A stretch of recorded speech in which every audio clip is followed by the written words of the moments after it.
नमस्कार मित्रांनो, मी प्रवीण गागन. तुम्ही पाहतात कोकणस्थ प्रवीण या आपल्या मराठी यूट्यूब चॅनलमध्ये सर्वांचं मनापासून स्वागत आहे.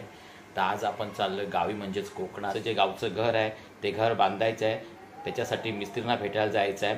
तर हा 2 दिवसामध्ये कार्यक्रम आटपायचा आहे. त्यासाठी मी गावी चाललो मित्रांनो. आजच्या व्हिडिओमध्ये मित्रांनो आपण नवी मुंबई टू संगमेश्वर असा प्रवास करणार आहोत आणि हा प्रवास आपण लक्झरी बसने करणार आहोत. चला तर मग करूया आपल्या व्हिडिओला सुरुवात. रात्रीचे 9:15 झालेले आहेत आणि आता आपण आहोत पावणेगावाच्या इथे. तर इथून समोर तुम्हाला हायवे दिसतो. हायवेच्या इथून आपण रिक्षा करून जाणार आहोत कोकळखेरण्याला आणि 10 वाजता आपली बस आहे.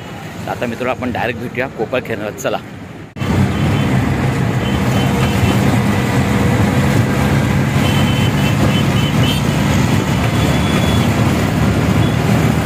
आता कोकळखेरणा स्टेशनच्या इथे आलेलो आहेत आणि ही जी जागा आहे ती कोकळखेरणा स्टेशनच्या समोर आहे आणि इथे प्रायव्हेट लक्झरी बस लागतात मित्रांनो. तिथं आपण पोहोचलेलो आहे. आपली जी बस आहे ती 10 वाजता येणार आहे. तर आता 9:45 झाली आहेत. अजून 15 ते 20 मिनिटं आहेत बस यायला मित्रांनो. तोपर्यंत आपण त्याचा वाट बघूया बसची.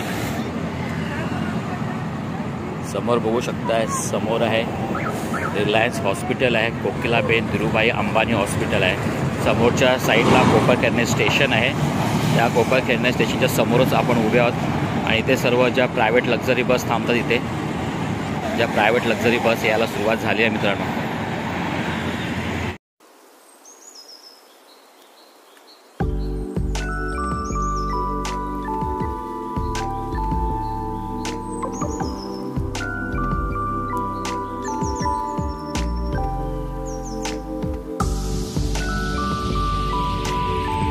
मित्रांनो रात्रीचे 12 वाजले आहेत आणि आपण जिथे गावच्या इथे जे आंबा धाबा आहे ते जेवायला थांबलेलं तुम्ही बघू शकताय. साधारण अशी गर्दी आहे.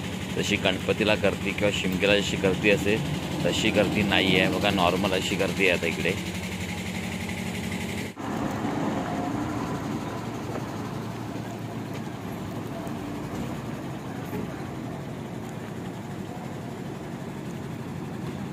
सकाळचे 6:40 झालेले आहेत आणि आता आपण संगमेश्वर डेपोच्या पाठी पोहोचलेलो आहोत. तर संगमेश्वरच्या इथून संगमेश्वर देवरुख बस बघायची, नाही तर मग रिक्षा करून जायचं आपल्याला.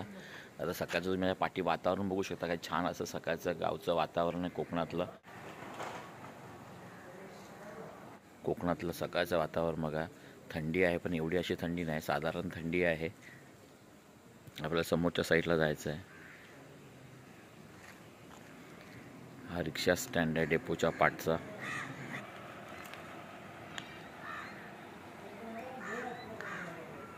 समोर संगमेश्वर डेपो आहे. तर पहिली बस लागलेली आहे संगमेश्वर कोल्हापूर म्हणून.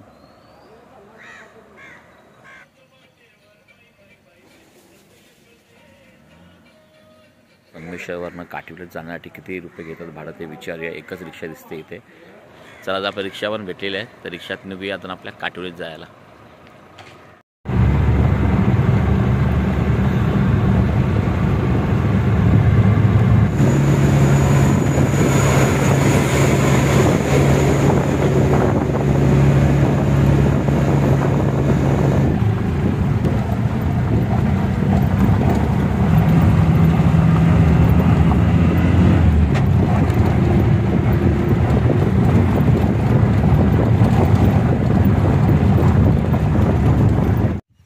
समोर कशी डोंगर दिसतात बघा.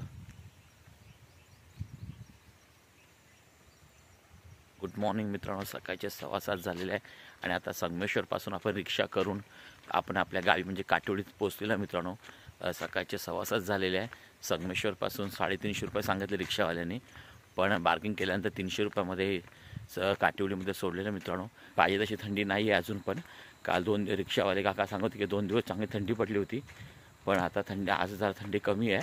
रिक्षात थोडीफार थंडी जाणवत होती, पण पावसाळ्यामध्ये सर्व इकडे भात शेती असते त्याच्यामुळे इथून येत नाही, बांधावरून यायला लागतं. नाहीतर मग आपण रस्त्याने मग त्या घरी येतो.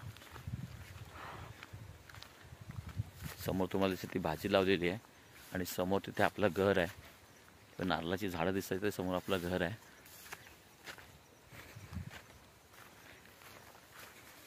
चुलीवर तापलेल्या गरम पाण्याने मस्त की आंघोळ करूया आणि फ्रेश होऊया. हे बघा कोकणातलं सकाळचं वातावरण बघा. आकाश बघा समोर काय छान सुंदर असं आकाश दिसते बघा.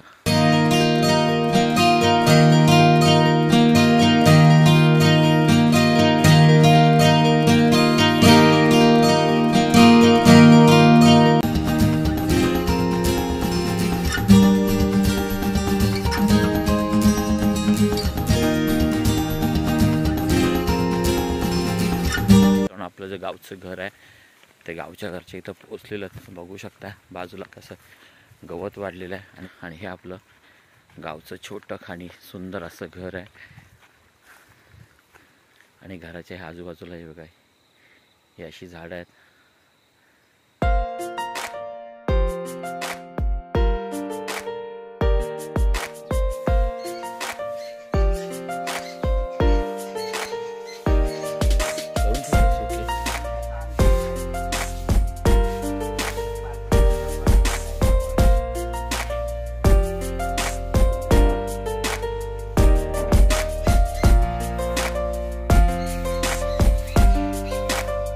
जे 7:30 झालेले आणि आपण घरी पोहोचलो. पाठी बघू शकता आपण घरी पोहोचलेलो आणि घरी जरा आंघोळ नाही केली पण तोंड पण धुतलेलं आहे आणि मस्त आहे की गावची कोरी चहा पितोय मित्रांनो. कोकणामध्ये सकाळच्या वातावरणामध्ये गावची गरम गरम कोरी चहा पिण्याचा आनंद काहीतरी वेगळाच असतो मित्रांनो.